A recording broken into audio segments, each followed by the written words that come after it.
ಗುರುದೇವೋ ಮಹಾದೇವೋ ಗುರುದೇವ ಸದಾಶಿವ ಗುರುದೈವಾತ್ ಪರಂ ನಾಸ್ತಿ ತಸ್ಮೈ ಶ್ರೀ ಗುರವೇ ನಮಃ. ಕಾಖಂಡಕಿಯ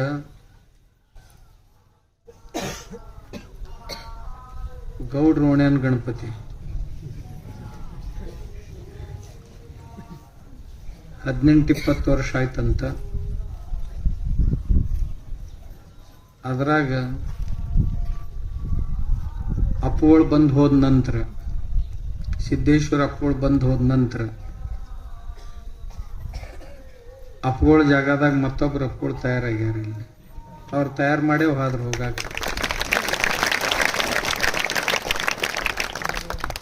ಅವಾಗಿನಿಂದ ಊರು ವಾತಾವರಣ ಆಧ್ಯಾತ್ಮಿಕ ಆಗಿ ಪರಿವರ್ತನೆ ಆಯಿತು.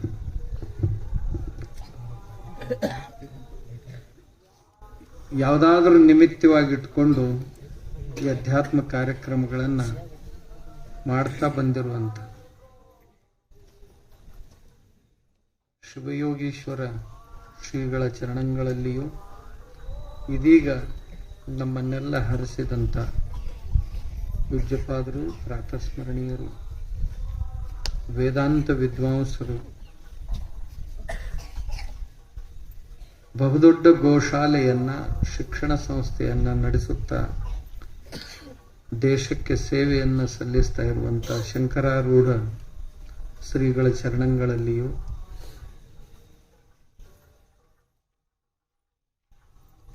ಗಿರೀಶಾನಂದ ಸ್ವಾಮಿಗಳು, ಬಹುತೇಕ ನೀವು ಬಹಳ ಪರಿಚಯ ಅದಾರ ಕಾಣುತ್ತೆ. ಅವ್ರ ಗೆಳೆಯರು ಇನ್ನೊಬ್ರು ಆಚೆ ಕಡೆ ಅದಾರ. ಶರಣಾನಂದ ಶ್ರೀಗಳು, ತಮ್ಮೆಲ್ಲರಿಗೂ ಅನಂತ ಶರಣು ಶರಣಾರ್ಥಿಗಳು.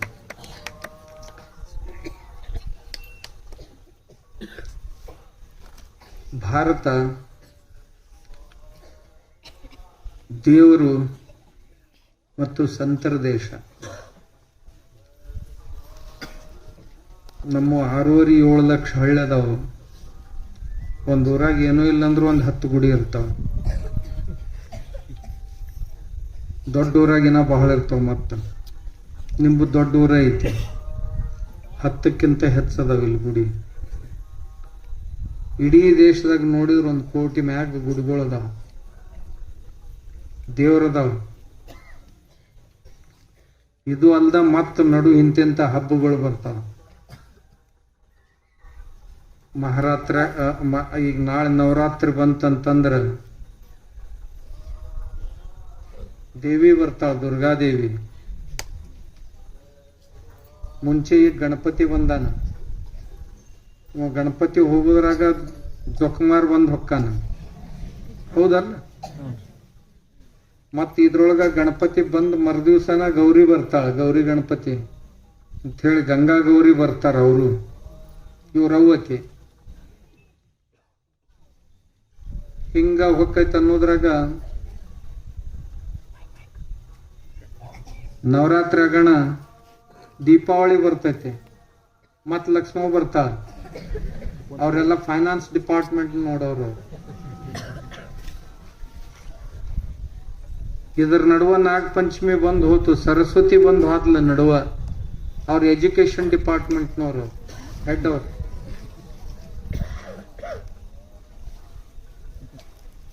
ದೇವಿ ದುರ್ಗಾದೇವಿ ಸಂರಕ್ಷಣಾ ವಿಭಾಗದ ಹೆಡ್, ರಕ್ಷಣಾ ಖಾತೆಯವರು ಅವರು. ಅಷ್ಟಾಗೋದ್ರಾಗ ಮತ್ ಶಿವರಾತ್ರಿ ಬರ್ತೈತಿ, ಶಿವ ಮಹಾದೇವನ ಹಬ್ಬದು. ಅದರ ನಡು ಒಳಗ ಇದೇ ತಿಂಗಳದಾಗ ಮೊನ್ನೆ ಕೃಷ್ಣಾಷ್ಟಮಿ ಬಂದು ಹೋಯ್ತು. ಶ್ರೀಕೃಷ್ಣನ ಜಯಂತಿ ಉತ್ಸವ ಅದು. ಇಡೀ ದೇಶದ ತುಂಬ ಬಹಳ ದೊಡ್ಡ ಪ್ರಮಾಣದಲ್ಲಿ ಅದರ ಆಚರಣೆಯನ್ನ ಮಾಡ್ತಾರೆ. ಮುಂದ ಯುಗಾದಿ ಅಮಾವಾಸ್ಯೆ ಆತಂತಂದ್ರ 9 ದಿವಸಕ್ಕ ರಾಮನವಮಿ ಅಂತ, ರಾಮ ಹುಟ್ಟಿದ, ಶ್ರೀರಾಮಚಂದ್ರ ಹುಟ್ಟಿದ ದಿವಸ.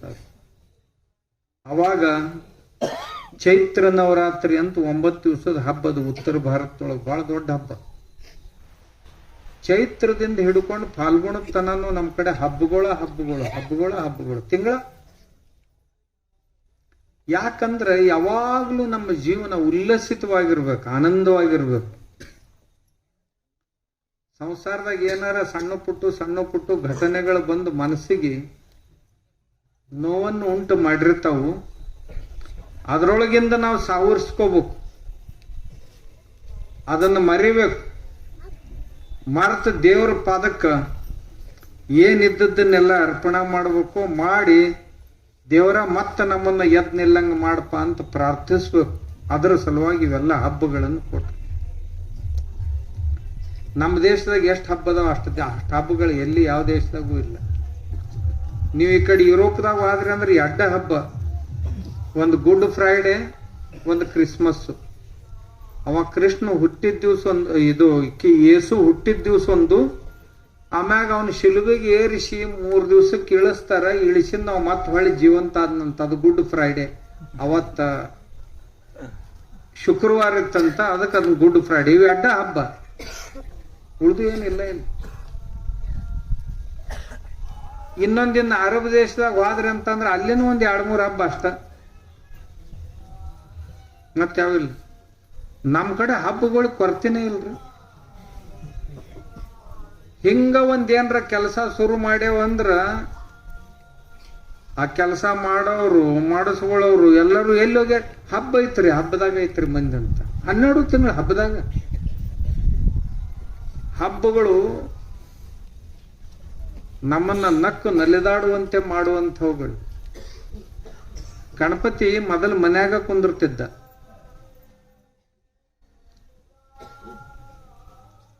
1920ಕ್ಕಿಂತ ಮುಂಚೆ ನಾವು ಯಾವಾಗಲೂ ದೇವ್ರನ್ನ ಹೊರಗೆ ತಂದವ್ರಲ್ಲ. ನಮ್ಮ ದೇಶದ ಜನ ಜಗಲಿ ಮ್ಯಾಗ ಇರಬೇಕು, ನಮ್ಮ ಭಕ್ತಿ ನಮ್ಮಿದು ನಮ್ಮ ಮನ್ಯಾಗ ಇರಬೇಕು ಅಂತ ಬಹಳ ಕಟ್ಟುಪಾಡುಗಳನ್ನು ಹಾಕಿಕೊಂಡಂಥವ್ರು. ಆದ್ರ ಸ್ವಾತಂತ್ರ್ಯ ಸಮರದ ಸಮಯದಲ್ಲಿ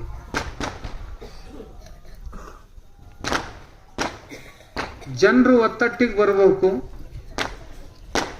ಅವರಿಗೆ ಈ ಬ್ರಿಟಿಷರು ನಮ್ಮ ಮೇಲೆ ಮಾಡ್ತಾ ಇರುವಂತ ಅನ್ಯಾಯ ಅತ್ಯಾಚಾರಗಳನ್ನ ತಿಳಿಸ್ಬೇಕು. ತಿಳಿಸಿ ಯುವಕರನ್ನ ಹುರಿದುಂಬಿಸಿ ಬಡದೆಬ್ಬಿಸಿ ಆ ಬ್ರಿಟಿಷರ ವಿರುದ್ಧ ಹೋರಾಟ ಮಾಡಬೇಕಾದಂತ ಒಂದು ದೊಡ್ಡ ಆಹ್ವಾನ ನಮ್ಮ ಎದುರಿಗಿತ್ತು. ಅದರ ಸಲುವಾಗಿ ದಕ್ಷಿಣದಲ್ಲಿ ಬಾಲಗಂಗಾಧರ ತಿಲಕರು, ಬಂಗಾಲದೊಳಗ ರವೀಂದ್ರನಾಥ ಟ್ಯಾಗೋರ್ ನಿರ್ಣಯ ಮಾಡಿದ್ರು, ನೀವು ಗಣಪತಿನ ಶಿವಾಜಿಯನ್ನ ಹೊರಗೆ ತಗೊಂಡು ಬರ್ರಿ, ನಾ ದೇವಿ ಭಗವತಿಯನ್ನ ದುರ್ಗಾ ಪರಮೇಶ್ವರಿಯನ್ನ ಹೊರಗೆ ತರ್ತೀನಿ ಅಂತ. ಅವ್ರು ಕಲ್ಕತ್ತಾದಾಗ ಸಾರ್ವಜನಿಕ ನವರಾತ್ರೋತ್ಸವಗಳನ್ನ ಆರಂಭ ಮಾಡಿದ್ರು.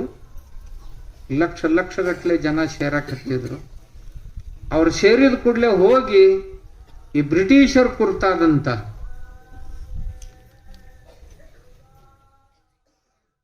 ಪ್ರಬೋಧನೆಗಳ ಆರಂಭ ಅದು. ಯಾರು ಬಿಡ್ರಿ ಅಮ್ಮ ಅವ್ರಿಗೆ.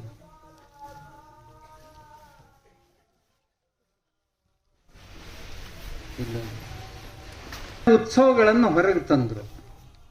ಈ ಉತ್ಸವಗಳನ್ನು ಹೊರಗೆ ಓಣಿಯೊಳಗೆ ತರುವಂತ, ಊರೊಳಗೆ ತರುವಂತ ಉದ್ದೇಶ ಏನು? ಎಲ್ಲ ಜನ ಒತ್ತಟ್ಟಿಗೆ ಸೇರ್ಬೇಕು. ಸೇರಿದ ನಂತರ ಪ್ರಬೋಧನೆಯ ಕಾರ್ಯ, ಉಪದೇಶದ ಕಾರ್ಯ ನಡಿಬೇಕು. ಅದರಿಂದ ಜನರ ಮನಸ್ಸನ್ನ ಸ್ವಚ್ಛ ಶುದ್ಧ ಮಾಡಬೇಕು. ಮನಸ್ಸಿನಲ್ಲಿ ಪವಿತ್ರ ಭಾವನೆಗಳನ್ನು ತುಂಬಬೇಕು. ರಾಷ್ಟ್ರದ ಕುರಿತಾದಂತ, ಭಾರತ ಮಾತೆಯ ಕುರಿತಾದಂತ ಜಾಗೃತಿಯನ್ನ ಅವ್ರ ಮನಸ್ಸಿನಲ್ಲಿ ಮೂಡಿಸ್ಬೇಕು ಅಂತ ತಿಳ್ಕೊಂಡು ಅವಾಗ ತಂದಿದ್ದು. ಅವಾಗ ಈಸ್ಟ್ ಇಂಡಿಯಾ ಕಂಪನಿಯವರು ಬಂದು ನಮ್ಮನ್ನ ಆಳಾಕ್ ಹತ್ತಿದ್ರು ನೋಡ್ರೆ. ಅವಾಗ ಬ್ರಿಟಿಷರು ಬಂದು ಈ ದೇಶ ಆಳಾಕ್ ಹತ್ತಿದ್ರು. ಅಂತ ತಿಳ್ಕೊಂಡು ಅವ್ರನ್ನ ಹೊರಗೆ ಹಾಕುವ ಸಲುವಾಗಿ ಗಣಪತಿ ಹೊರಗೆ ಬಂದ. ಈ ಪ್ರಸಂಗಗಳು ಮೇಲಿಂದ ಮೇಲೆ ಬರ್ತಿರ್ತಾವ. ಈಗ ಮತ್ತೆ ಹೊಳ್ಳಿ ಅಂತದ ಪ್ರಸಂಗ ಬಂದೈತಿ. ನಮ್ಮ ಜನರಿಗೆ ಮತ್ತೊಮ್ಮೆ ಜಾಗೃತಿಯನ್ನು ಉಂಟು ಮಾಡ್ಬೇಕಾಗೈತಿ, ಮನಸ್ಸಿನೊಳಗೆ ಜಾಗೃತಿಯನ್ನು ಮೂಡಿಸ್ಬೇಕಾಗೈತಿ. ಏನಪ್ಪ